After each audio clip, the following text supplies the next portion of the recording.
In this video, I'm going to build an Elementor 404 page. Let's do this. Hey, it's Oz here with a quick video to show you how to create a 404 page using the Elementor page builder. This is very easy to set up, but it's not very intuitive, and you'll see what I mean in a moment.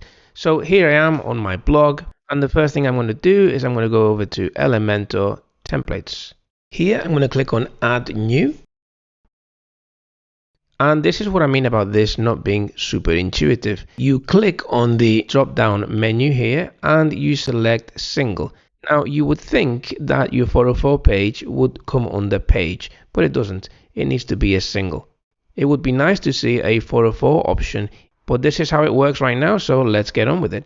Click on single, and here the post type you want to select 404. Now you can give your template a name. You don't have to, it's optional. I always do. So I'm going to type in 404 here.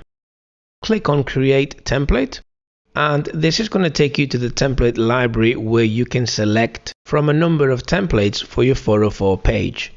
You can of course build your own using the Elementor template, and you can use the drop down here to access other sections.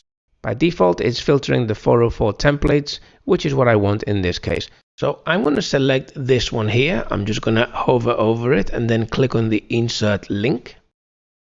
And that's inserted the template into this page. Now what I'm going to do next is click on the go back to homepage button.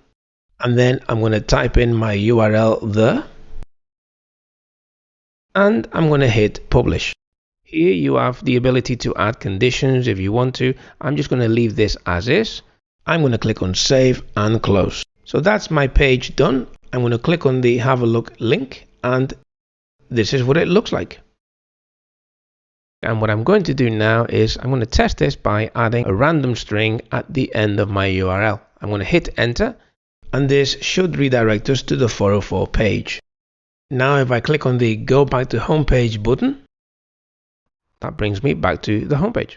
So as you see, it's super easy to set up. It's very quick. And I know it's not very intuitive, but once it's done, it's done. If you find tutorials like this useful, then please subscribe to the channel, and that way we can keep in touch. Remember also to check the playlists where you'll find other Elementor tutorials. That's it for now. In the meantime, take it easy, and I shall see you in the next video.